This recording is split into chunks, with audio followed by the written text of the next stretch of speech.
예, 우리 함께 이사야서 6장 1절로 8절 말씀을 같이 합독하도록 하겠습니다. 구약성경 이사야서 6장 1절에서 8절 말씀입니다. 우리 한 목소리로 같이 합독하도록 하겠습니다. 우시야 왕이 죽던 해에 나는 높이 들린 보좌에 앉아 계시는 주님을 배웠는데 그의 옷자락이 성전에 가득 차 있었다. 그분 위로는 서랍들이 서 있었는데 서랍들은 저마다 날개를 6 가지고 있었다. 둘로는 얼굴을 가리고 둘로는 발을 가리고 나머지 둘로는 날고 있었다. 그리고 그들은 큰 소리로 노래를 부르며 화답하였다. 거룩하시다, 거룩하시다, 거룩하시다. 만군의 주님, 온 땅에 그의 영광이 가득하다. 우렁차게 부르는 이 노래 소리에 문지방의 터가 흔들리고 성전에는 연기가 가득 찼다. 나는 부르짖었다. 재앙이 나에게 닥치겠구나. 이제 나는 죽게 되었구나. 나는 입술이 부정한 사람인데 입술이 부정한 백성 가운데 살고 있으면서 왕이신 만군의 주님을 만나 뵙다니. 그때의 서랍들 가운데서 하나가 제단에서 타고 있는 숫을 부집개로 집어 손에 들고 나에게 날아왔어. 그것을 나의 입에 대며 말하였다. 이것이 너의 입술에 닿았으니 너의 악은 사라지고 너의 죄는 사해졌다. 그때에 나는 주님께서 말씀하시는 음성을 들었다. 내가 누구를 보낼까? 누가 우리를 대신하여 갈 것인가? 내가 아뢰었다. 제가 여기에 있습니다. 저를 보내어 주십시오. 아멘. 7월 들어 우리는 이사야서를 묵상하고 있습니다. 새벽마다 이사야서 말씀을 큐티하고 또 묵상하면서 말씀을 새벽 예배 때 전합니다. 이사야서를 묵상하면서 많은 감동과 은혜가 찾아오는 것을 경험하게 됩니다. 저는 하나님을 섬기는 목회자로서 부러워하는 것이 있는데 이사야 선지자를 이사야서를 묵상하면서 참 많이 부러워하게 됩니다. 이사야를 부러워하는 것은 그가 가진 세상적인 명예나 권세 때문이 아닙니다. 몇 가지 이유가 있습니다. 먼저는 이사야 선지자의 설교 사역이 부럽습니다. 이사야는 하나님의 말씀을 외치는 설교자였습니다. 그의 설교 사역은 아주 풍성합니다. 그에게 가장 많은 영향을 받은 사람 중에 한 사람이 유다의 13대 왕인 히스기야 왕입니다. 이사야의 설교를 듣고 이 히스기야 왕은 하나님의 사람으로 세움을 받을 정도로 이사야 선지자의 이 말씀이 탁월했습니다. 두 번째는 이사야 선지자에게 나타났던 초자연적인 능력이 부럽습니다. 하나님은 이사야 선지자의 그 기도에 응답하셔서 히스기야 왕이 병들어 죽어갈 때 그 왕의 생명을 15년이나 연장시켜 주셨습니다. 또 하나님께서 이사야 선지자와 히스기야 왕의 합심 기도에 하나님이 응답하셔서 천사를 보내주시고 적군인 사내립의 18만 5천 명의 적병을 하룻밤 사이에 다 물리치는 그런 놀라운 기적을 허락하시기도 했습니다. 여러분, 이 이사야의 사역 중에 가장 놀라운 사역은 해 그림자가 10도나 뒤로 물러가는 그런 역사인 것입니다. 우주를 움직이는 놀라운 역사가 이사야의 사역 중에 나타나고 있습니다. 얼마나 위대합니까? 세 번째는 그가 변함없이 하나님의 손에 붙잡힘을 받아서 쓰임을 받았다라는 사실입니다. 어떤 사람은 쓰임 받다가 중간에 이제 버림받는 그런 경우도 있습니다.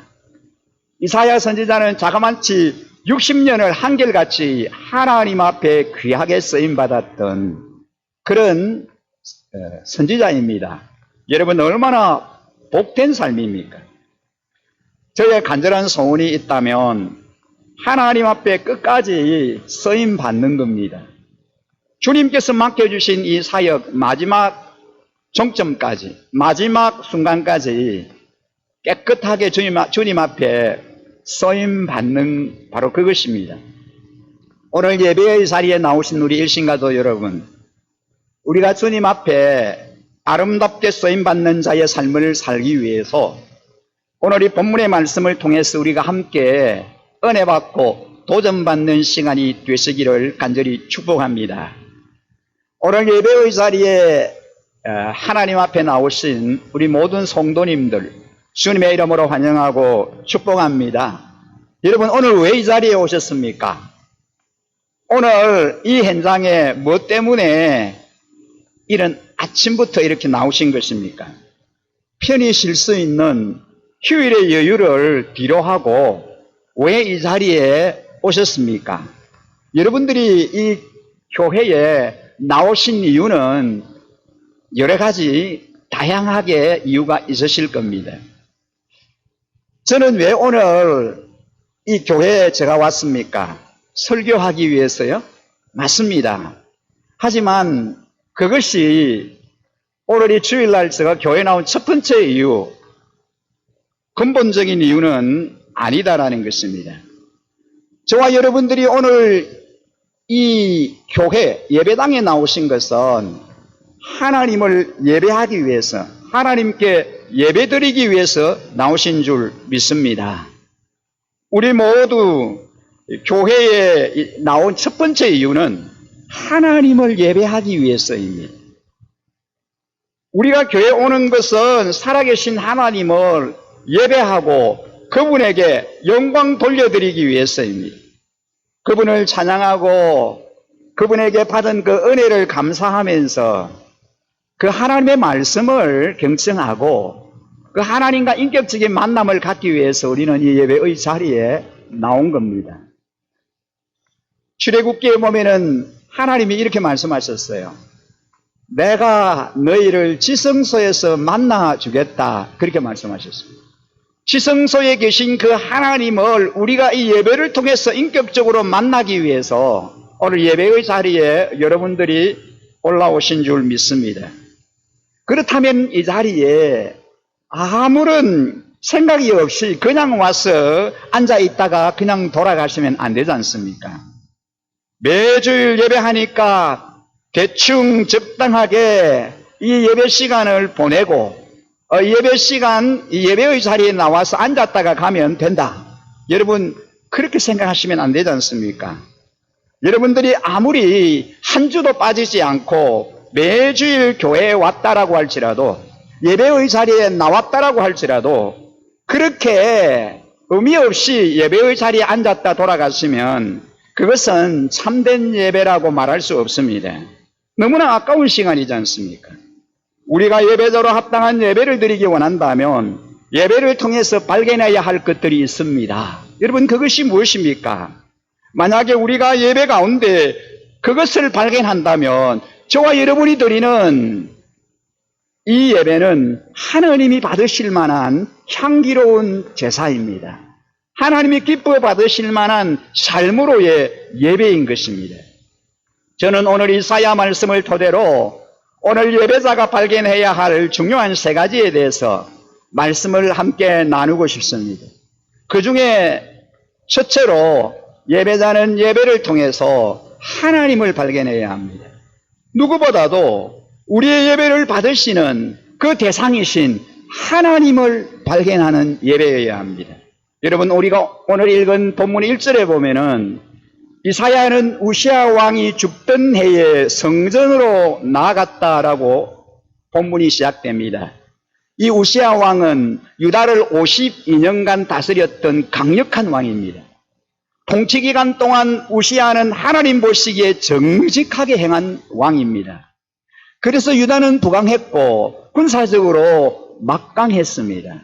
강대국인 블레셋을 정복했고 암몬에게는 조공을 받았습니다. 이 우시아라고 하는 이름은 하나님의 도우심으로 온 열방에 널리 퍼지게 되었습니다.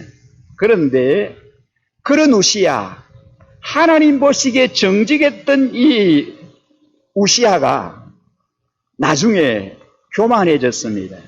그래서 제사장이 하나님 앞에 드려야 할 제사를 자신이 하나님 앞에 드리려고 하다가 하나님의 심판을 받고 징계를 받아서 나병에 걸려 죽을 때까지 빌궁에서 홀로 지내게 됩니다.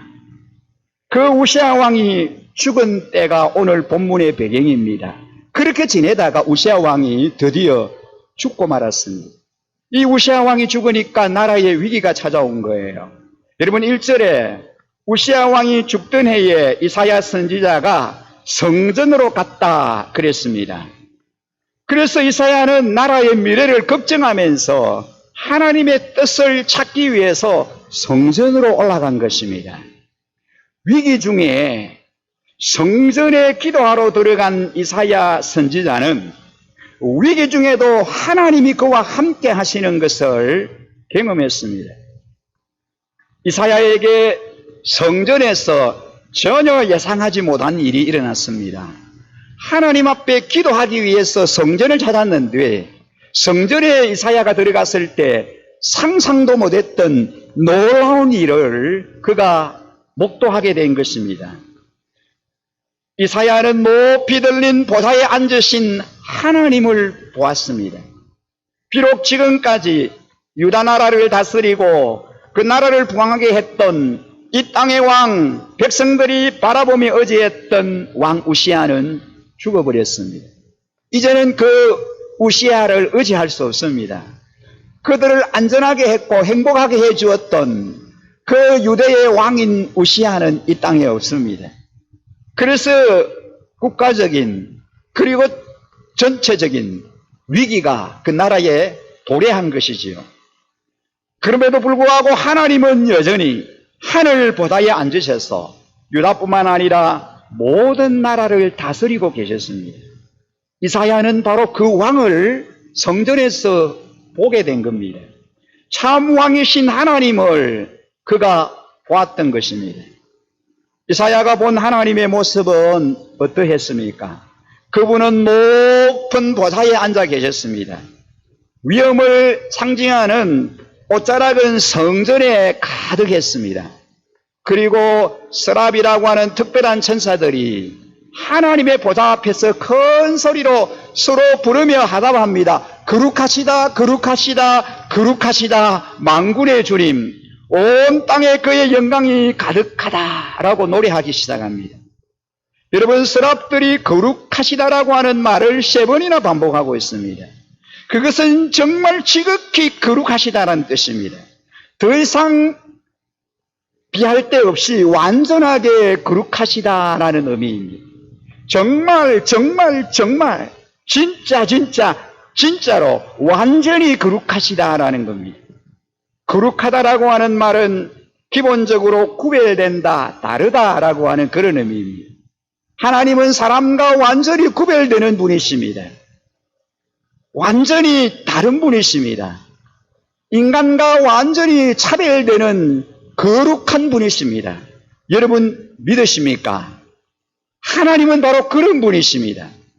우리가 이 땅에 경험할 수 있는 그 어떤 존재와도 같지 않은 거룩하신 완전하신 분이 바로 하나님이십니다. 그 영광 앞에 누구도 감히 설 수가 없습니다. 천사들만 하나님을 찬양할 뿐입니다. 근데 이사야는 그 존귀하신, 그 존엄하신 하나님을 그의 눈으로 본 겁니다. 그 하나님의 영광을 그의 눈으로 보게 된 겁니다. 여러분, 예배자가 예배 가운데 봐야 하는 것이 무엇입니까? 바로 이것입니다. 하나님의 영광을 보아야 하는 것입니다. 하나님 그분을 보아야 합니다. 이 세상에 어떤 것과도 비교할 수 없는 하나님을 봐야 합니다. 지금 예배 가운데 계신 여러분, 예배하는 우리 성도님 여러분, 여러분은 지금 무엇을 보고 계십니까? 누구를 보고 계십니까? 여러분의 시선이 이 강대상에 멈추어서는 안 됩니다. 강대상 너머에 존귀하신 하나님에게 여러분의 시선이 집중되어야 합니다. 이 공간 넘어 진정 우리가 봐야 하는 그분은 바로 하나님이십니다. 우리의 모든 시선이 하나님 전능하신 존귀하신 그 하나님에게 집중되어야 할 줄 믿습니다. 그런데 많은 경우에 우리가 교회에 와서 봐야 할 것은 보지 못하고 대신에 안 봐도 되는 것에 우리의 열심이 집중되는 이런 경우가 많습니다. 예를 들면 어떤 분들은 성도들을 부지런히 관찰하고 분석합니다. 저 행자님 오늘 입은 티셔츠가 너무 멋있구나. 저 자매님 오늘 머리 하셨네. 우리 장로님 검사님 머리가 너무 많이 허옇게 되셨네. 염색하셔야 되겠구나. 오늘 목사님이 머리를 자르셨구나. 아무개 집사님, 아무개 형제 자매님이 오늘 예배에 보이지 않구나. 여러분, 우리가 예배 가운데 우리가 바라봐야 할 대상은 바로 하나님이십니다. 하나님에게만 집중해야 합니다. 여러분은 예배 중에 무엇을 발견하십니까? 우리 하나님을 바라보십시오. 하나님을 향한 여러분의 마음이 다른 무엇에 빼앗기지 않도록 하셔야 합니다. 사랑하는 성도님 여러분, 여러분의 마음의 눈을 열어서 하나님만 바라보십시오. 그러기 위해서 먼저 우리의 육신의 눈부터 크게 뜨셔야 합니다. 눈을 들어서 우리 하나님을 바라보십시오. 하나님을 바라보게 되면은 하나님의 은혜의 영광이 내 심령에 비치면은 이 땅의 일들을 빛을 잃게 됩니다. 하늘의 빛이 우리 마음에 비치면 다른 모든 것들은 아무런 문제가 되지 않습니다. 그러므로 여러분, 하나님을 구하십시오. 하나님이 여러분 마음에 말씀하시기를 구하십시오. 하나님의 임재하심을, 그 사랑의 손길을 경청하십시오. 하나님 말씀하여 주옵소서. 오늘의 예배를 통해서 하나님 제게 말씀해 주시옵소서. 하나님의 음성을 듣기를 갈망합니다. 하나님 사모합니다. 오늘 예배 가운데 함께 하시는 그 하나님을 바라보시기 원합니다. 우리 예배 가운데 영광 받으시는 그 하나님만을 만나시기를 소망합니다. 여러분, 예배자는 예배를 통해 하나님을 발견해야 합니다. 두 번째는 예배자는 예배를 통해서 자신을 발견해야 합니다. 이사야는 높이 들린 보좌에 앉으신 존귀하신 하나님을 봤습니다. 죄 없는 천사들도 얼굴을 가릴 수밖에 없었던 거룩하신 하나님, 성전 문지방의 틀을 뒤흔드시는 그런 거룩하신 하나님, 연기로 성전을 가득히 채우신 영광의 하나님을 보았습니다. 그리고 이사야는 그 하나님을 보고서 부르짖었습니다. 이사야가 하나님을 보고 처음 한 말이 무엇입니까? 재앙이 나에게 닥치겠구나. 이제 나는 죽게 되었구나. 화로다 나여 나는 망하게 되었구나. 그렇게 말했습니다.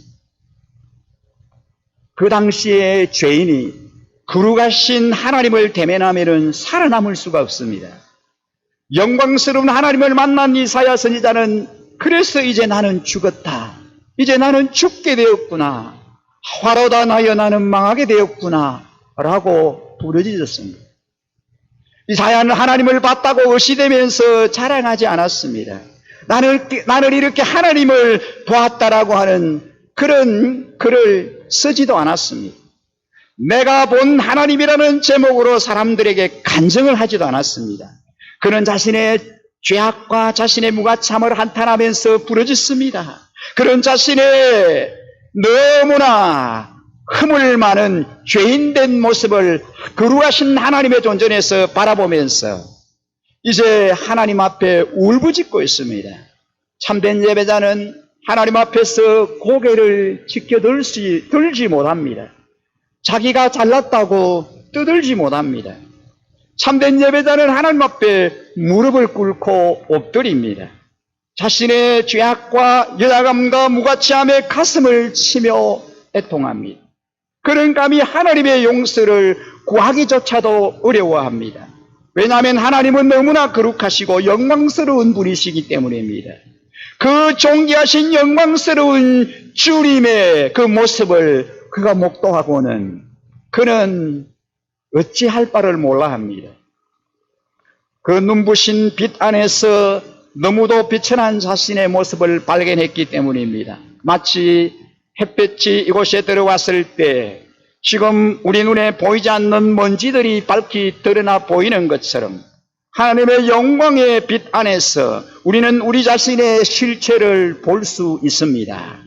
내가 얼마나 더럽고 얼마나 무가치하고 얼마나 허물이 많은 사람인가를 발견하게 됩니다. 그리고 주님 앞에 엎드려집니다. 우리는 우리 자신의 실상을 잘 모르고 착각하며 살아가는 경우가 많습니다. 대부분의 경우에 우리는 자신을 그래도 꽤 괜찮다라고 생각합니다. 하나님 앞에 쓰임 받을 만한 괜찮은 존재다라고 생각합니다. 자기 자신의 그 실체를, 정체성을 똑바로 볼 수 있어야 합니다. 내가 얼마나 허물이 많은 자이고 얼마나 부족하고 얼마나 죄악투성이인지 내 자신의 실상을 우리는 바로 직시해야 합니다.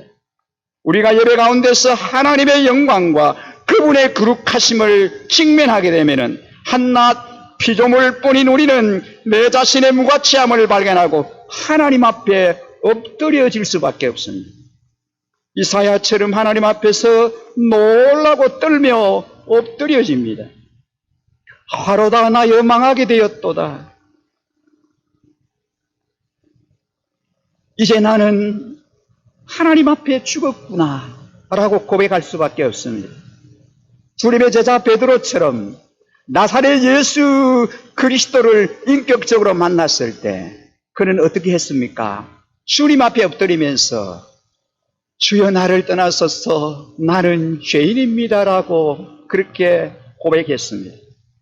사도 바울은 거룩하신 주님 앞에서 참 자신의 모습을 발견하고는 저는 죄인 중에 괴수 죄인입니다. 나는 만삭되지 못하여 난자와 같습니다라고 그렇게 고백할 수밖에 없었습니다.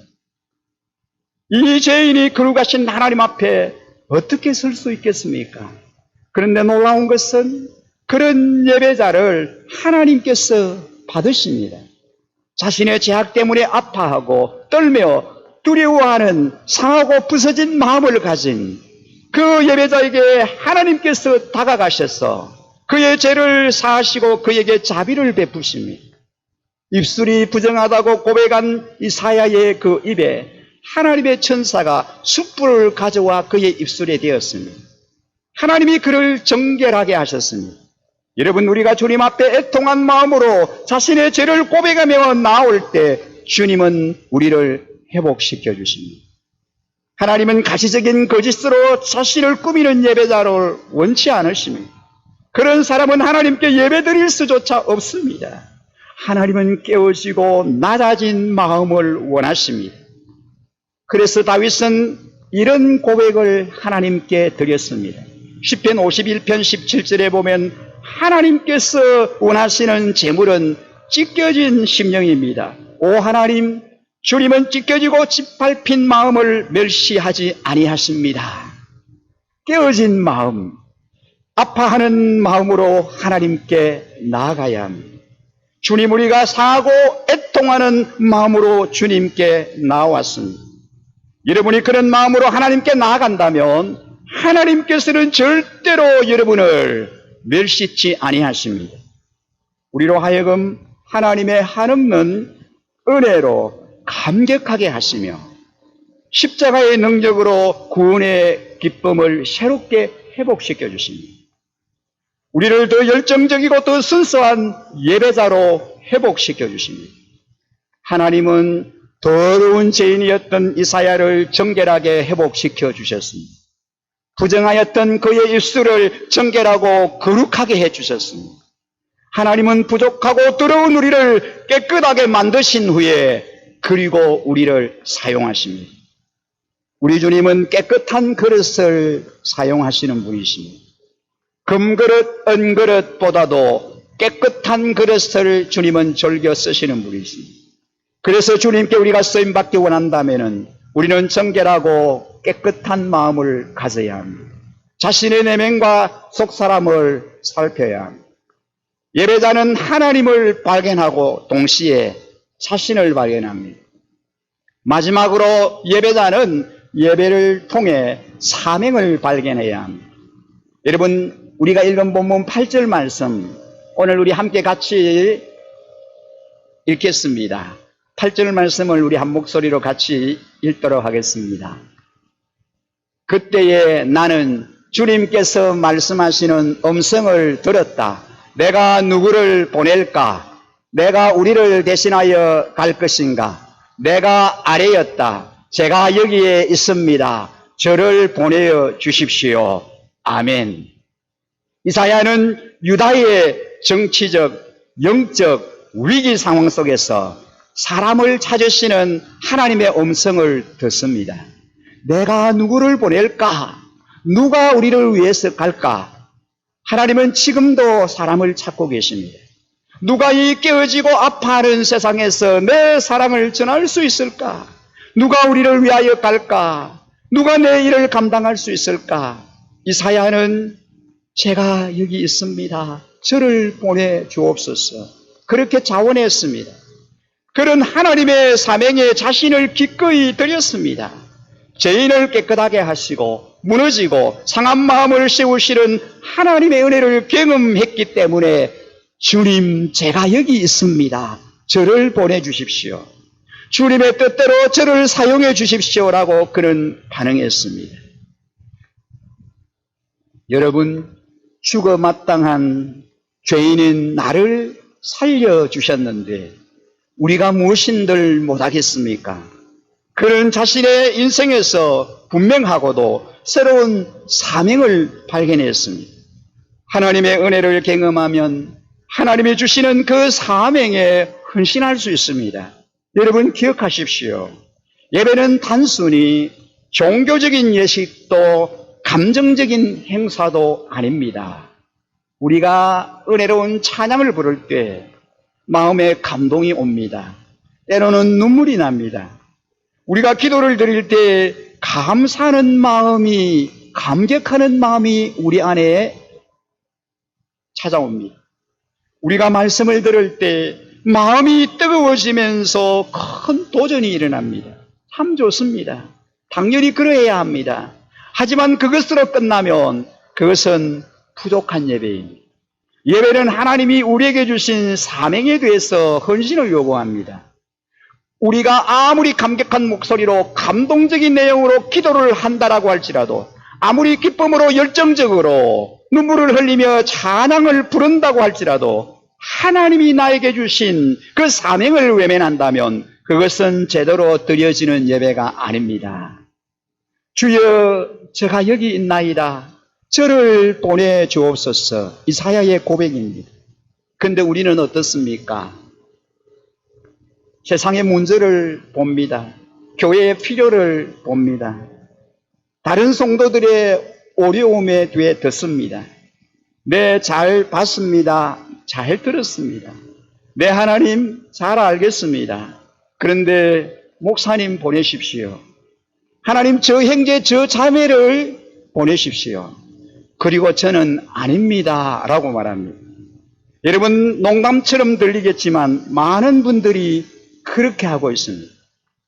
우리가 드리는 예배가 껍데기뿐인 그런 예배가 되는 것이 얼마나 쉬운지 모릅니다. 그러므로 우리는 매 예배 때마다 하나님이 주시는 그 명령을 어떻게 실천할 것인가를 고민해야 합니다. 생각해야 합니다.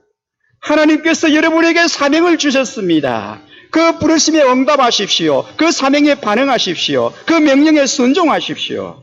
주님, 제가 주위 사람들에게 주님의 생명을 전하겠습니다. 복음 전하겠습니다. 하나님, 제가 선교사를 후원하고 기도하겠습니다. 하나님, 제가 직장에서 소금과 빛으로 살겠습니다. 하나님, 제가 사람들을 위로하고 격려하겠습니다. 하나님, 제가 교회의 연약한 지체들을 위해 기도하고 그리고 돕는 자로 살겠습니다. 하나님, 제가 제 자신의 시간과 재능으로 교회를 섬기는 자가 되겠습니다. 하나님, 제가 가지고 있는 물질을 하나님 위해서 사용하겠습니다. 주님께서 제게 주신 이 재능을 주님을 위해서 쓰겠습니다. 어떤 식으로든 하나님이 주시는 사명에 반응하셔야 됩니다. 우리가 좋아하는 찬양 가운데 사명이라고 하는 찬양이 있습니다. 이 사명의 작곡가인 이권희 집사님은 우연한 기회에 아프리카 선교 동영상을 봤습니다. 거기에 보면 아이들의 입에 파리떼가 많이 더덕더덕 붙어 있는 것을 보게 됩니다. 여러분, 그 깡마른 새카만 그 아이들, 그 입가에 물기가 있으니까 파리떼들이 더덕더덕 붙어 있는데 이 파리를 떼어낼 힘이 없어서 그냥 그 아이들이 내버려 둔 채 그렇게 지내는 겁니다. 그가 그런 모습을 보면서 얼마나 마음이 안타깝고 불쌍했던지 본인이 그곳에 달려가서 파리를 떼어내고 물을 좀 마시게 하고 싶다라고 하는 그런 마음이 그 마음 가운데 찾아왔습니다. 그때 갑자기 그가 기도하고 있는데 놀라운 체험을 하게 됩니다. 그 체험을 그는 이렇게 고백을 합니다. 순간 제 몸이 뜨거워지면서 기도를 드렸는데 환상을 보게 되었습니다. 하늘의 눈부시게 흰옷을 입은 하나님 아버지가 자신을 모른 채 죽어가는 이 땅의 수많은 백성들을 보면서 가슴 아파합니다. 독생자 예수님께서 이제 하나님 아버지께 간곡히 부탁을 드립니다. 험한 산도 괜찮고 바다 끝도 괜찮으니 나를 보내달라고. 아버지 하나님과 아들 예수님은 한참 끌어안고 울었습니다. 그것을 보면서 너무 감격하고 너무 감사하고 눈물이 나서 본인이 작곡을 전공한 분이니까 악보에 옮겨 적었습니다. 그것이 바로 사명이라고 하는 찬송입니다. 주님이 홀로 가신 그 길 나도 따라가오. 모든 물과 피를 흘리신 그 길을 나도 가오. 험한 산도 나는 괜찮소. 바다 끝이라도 나는 괜찮소. 죽어가는 저들을 위해 나를 버리길 바라오. 아버지 나를 보내주오. 나는 달려가겠소. 목숨도 아끼지 않겠소. 나를 보내주오. 여러분, 우리가 말씀을 듣는 중에 있지만 우리 함께 이 어려스러운 찬양을 이 동영상을 통해서 잠시 함께 듣고 싶습니다. 우리 마음에 진한 감동을 주실 것이기 때문입니다.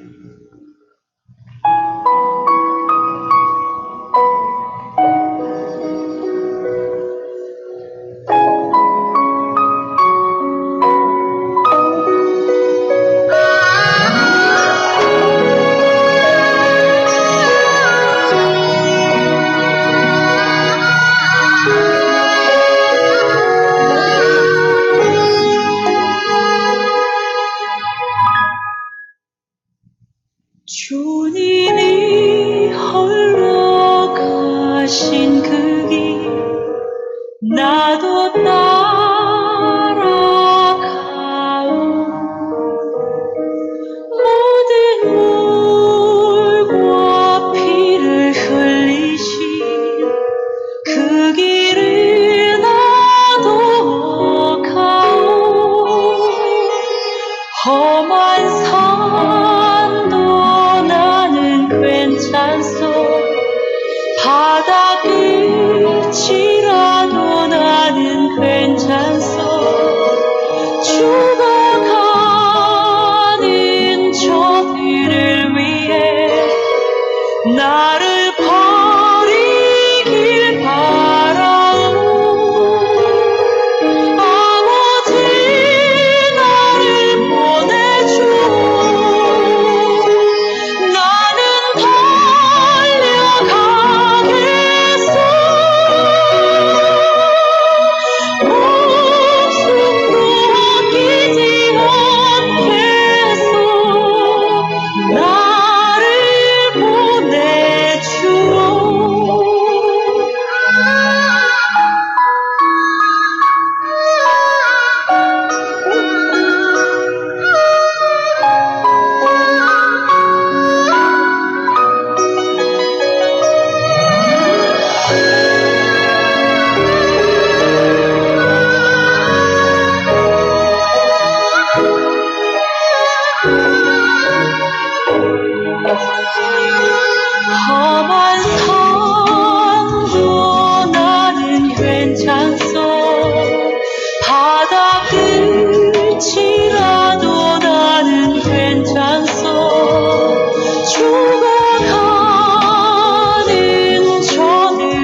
할렐루야. 여러분, 신앙은 체험입니다. 주님을 만나셔야 됩니다. 교회를 아무리 오랫동안 왔다 갔다 해도 주님을 인격적으로 체험하지 못하면 시험이 올 때나 어려움이 올 때에 넘어지고만 합니다. 진정한 예배란 세상을 향한 하나님의 마음을 공유하고 그분의 부르심에 따라 순종하는 결단입니다. 우리는 하나님의 사명을 이루기 위해서 내 자신을 드려야 합니다. 십자가를 지고 나를 따르라고 하는 주님의 부르심에 순종해야 합니다. 진정한 예배자는 하나님의 사명을 발견하고 이에 헌신해야 합니다. 하나님의 음성을 듣고 하나님의 마음을 품게 됩니다. 우리가 예배할 때 하나님의 일에 어떻게 헌신할지, 어떻게 교회를 섬기며 어떻게 이웃을 섬길지, 어떻게 사랑을 실천할지 구체적으로 생각하며 결단해야 합니다. 하나님을 예배하는 가운데 하나님의 마음을 가지고 하나님의 시선으로 세상을 그리고 교회를 바라보십시오. 그러면 내가 해야 할 일을 발견할 수 있습니다. 아, 내가 무엇을 해야 할까? 하나님이 나에게 뭘 요구하시고 하나님이 나에게 무엇을 하라고 말씀하시는지 그 하나님의 그 말씀을, 하나님의 요구를 우리가 발견할 수 있습니다. 그리고 하나님이 보이신 일, 그 사명을 성실하게 감당하시기 바랍니다. 여러분, 이것이 바로 예배입니다. 이사야는 성전에서 자신이 봐야 할 것을 제대로 봤습니다. 이사야는 영광의 하나님을 목격했습니다. 그리고 자신의 무가치함을 보았습니다. 그리고 하나님이 자신에게 주신 사명을 발견했습니다. 하나님을 예배하는 우리도 예배 가운데 영광의 하나님, 그분을 봐야 합니다. 그리고 우리 자신의 실체를 보아야 합니다. 주님 앞에 엎드려지고 상하고 애통하는 마음으로 하나님의 은혜를 경험해야 합니다. 뿐만 아니라 예배 가운데 하나님이 주신 사명을 보고 순종해야 합니다. 하나님의 눈물로 울고 하나님의 마음으로 아파하고 하나님의 손으로 섬겨야 합니다. 그것이 주님이 우리를 먼저 구원하신 오도입니다. 그것이 우리가 주님을 제대로 예배할 때 일어나는 일입니다. 하나님이 왜 우리에게 물질을 주셨을까요? 하나님이 왜 우리에게 건강을 주셨을까요? 왜 하나님께서 우리를 이 나라에 태어나게 하시고 날마다 좋은 음식을 먹고 좋은 옷을 입으면서 살게 하실까요? 왜 그러실까요? 왜 하나님께서 우리에게 이런 은혜를 베풀고 계시는 것일까요? 우리가 해야 할 일이 있기 때문입니다. 저와 여러분이 해야 할 일이 있기 때문입니다. 그 일이 무엇입니까? 지금 이 자리에 계신 여러분이 예배를 통해서 발견하셔야 합니다. 우리 주님을 바라보십시오. 그리고 주님이 주신 그 사명을 가지고 순종의 걸음을 힘차게 내딛는 여러분의 삶이 되시기를 소망합니다. 주님께서 여러분을 부르시고 주님이 여러분에게 맡기시기를 원하시는 그 부르심의 사명이 무엇입니까? 우리 모두 다 다릅니다. 하나님이 우리에게 주신 은사, 재능, 달란트가 다 다르기 때문입니다. 예배를 위해서 우리가 어떻게 섬겨야 할 것인지, 하나님이 우리에게 아름다운 목소리를 주셨다면, 하나님께서 우리에게 악기로 연주할 수 있는, 이 악기로 하나님을 섬길 수 있는 그런 복을 주셨다면, 그런 은사를 주셨다면, 다른 사람이 갖고 있지 않는 그런 특별한 은사를 주셨다면, 그 자리에서 하나님을 예배하고 하나님을 섬기라고 하나님이 우리에게 주신 그 달란트이고 재능이고 사명인 것입니다. 그래야 할 때 우리를 통해서 하나님께서 영광을 받으실 것입니다. 제가 여기 있습니다. 주님 저를 보내주십시오. 주님 저를 사용해 주십시오. 하나님의 부르심에 응답하는 교회를 세우고 세상을 변화시키는 하나님의 사명을 충성되게 감당하는 그 한 사람 한 사람이 되시기를 주님의 이름으로 간절히 축복합니다. 하나님이 여러분 각자를 그 사명 가운데 부르고 계십니다. 그리고 하나님의 놀라운 사랑을 경험한 우리들이 이제 그 부르심에 응답할 차례입니다. 여러분, 오늘 주신 말씀을 기억하고 이제 주님 영접하기를 원하시는 분이나 주님 앞에 재헌신하기로 결정하시는 분, 그리고 이제 목사님의 기도가 필요하신 분, 기도 받기를 원하시는 분들은 주저하지 마시고 예배 후에 헌신의 자리로 나오셔서 헌신 카드 작성하시고 기도 받으시기 바랍니다. 여러분, 오늘 우리에게 주신 이 말씀, 저와 여러분에게 주신 생명의 말씀으로 고백하면서 함께 찬양하고 싶습니다. 주님 다시 오실 때까지 이 찬양 우리의 믿음의 고백으로 하나님께 올려드리도록 하겠습니다.